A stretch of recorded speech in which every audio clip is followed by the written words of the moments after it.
Now the 2011 to 2012 season was nothing short of a cinematic masterpiece. Throughout this season we witnessed impossible comebacks, career-defining moments and monumental success. Matches that happened that still resonate with us to this day. So let's take a trip back to this time and discuss what made the 2011 to 2012 season so iconic. Now starting off with a moment that actually happened at the end of the Premier League season, we have to talk about that Aguero goal. With this moment honestly defining the Premier League from this era. May 13th, 2012, in a game between Manchester City and Queen's Park Rangers. With this game being the final game of the season, which was a must win for Manchester City. This win would begin a dynasty in Manchester City history, winning them their first title in 44 years. Now even though Pablo Zabaleta put Manchester City ahead in the game, it wasn't so smooth sailing, as City saw themselves 2-1 down with Jib Rules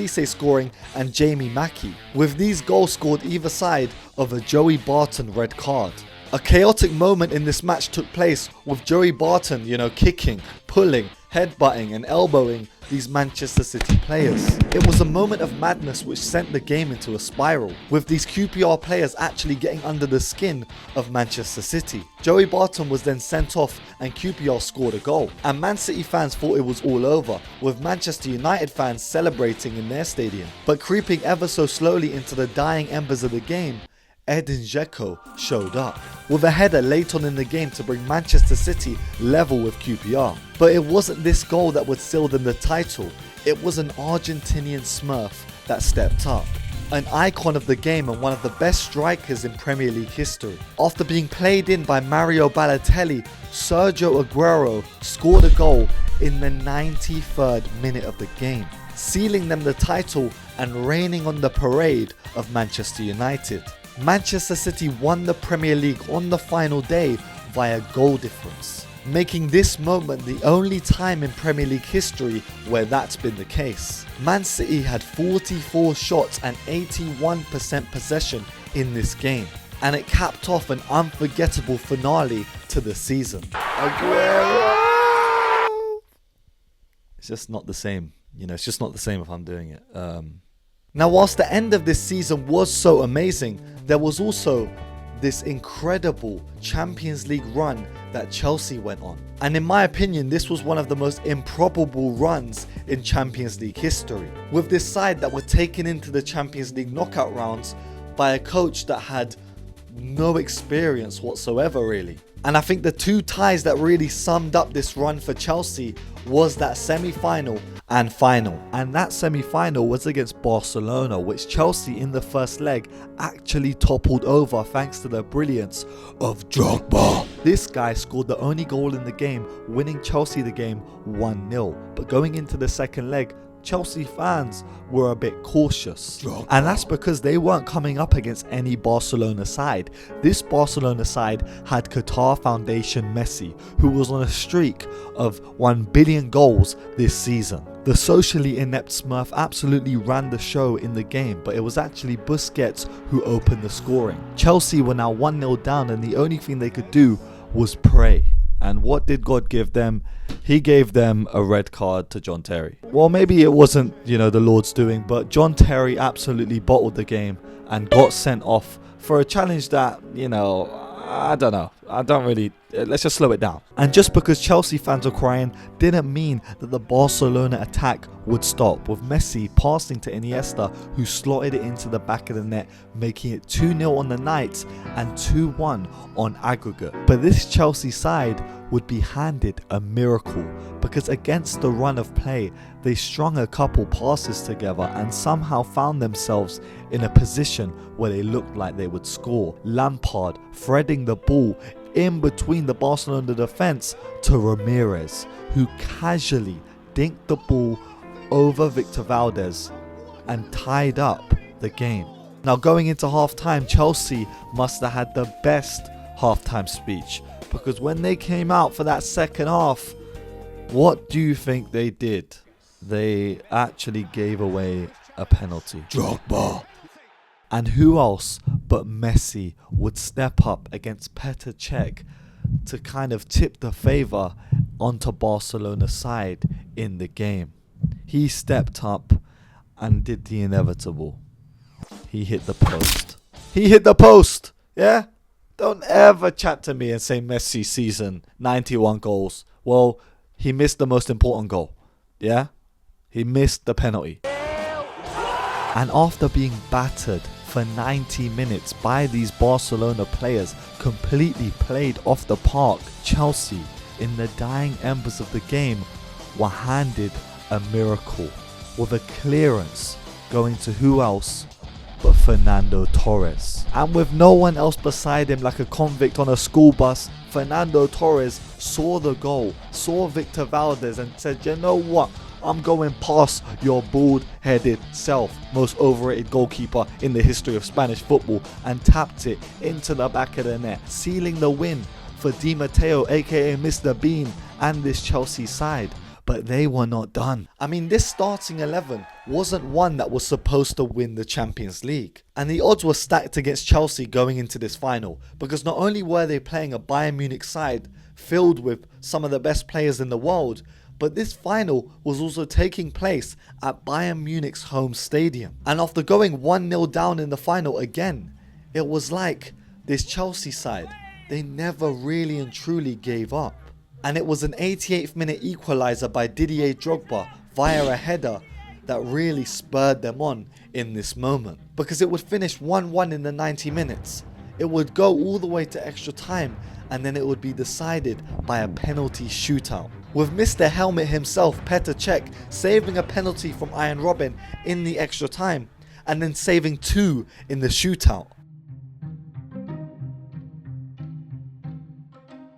And Drogba would score the final penalty in the game, sealing the Champions League for Chelsea fans. And in my opinion, this is one of my favourite underdog stories in the Champions League, as much as I do hate Chelsea. Now, during this season, we also had Messi scoring 91 goals in a calendar year.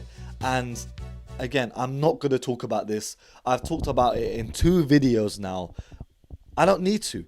This guy scored 91 goals in a calendar year. You know how crazy that is? There's people watching this video that don't even take 91 showers in a calendar year. Messi scoring goals. Messi scored 50 league goals, which is a record that still stands to this day.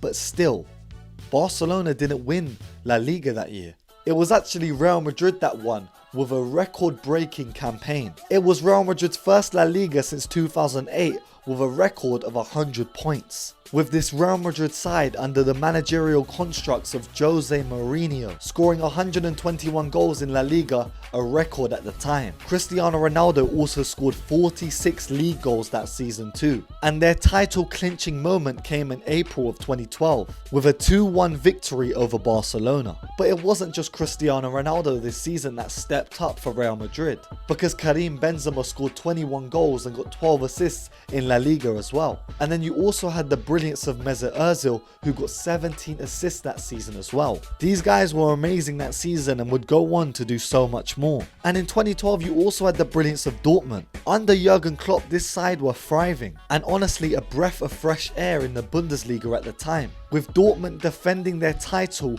8 points ahead of Bayern Munich, with this young energetic squad of gems. The likes of Lewandowski, who got 22 goals that season.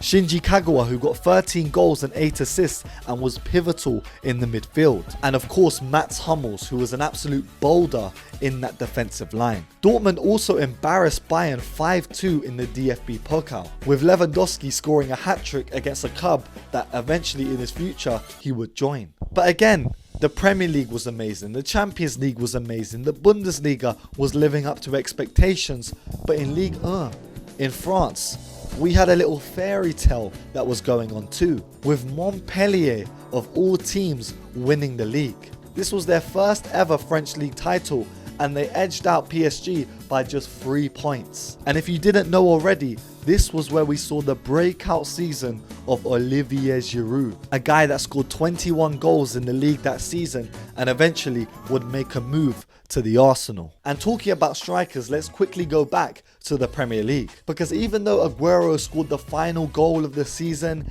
and they were battling with Wayne Rooney's Manchester United, it was Robin van Persie that got the golden boot that season. With 39 GA in the Premier League alone, 2012 was also the year that Atletico Madrid absolutely demolished Bilbao 3-0 in the Europa League final, with a breakout player in the tournament being Radamel Falcao, who scored 12 goals throughout it and a brace in the final.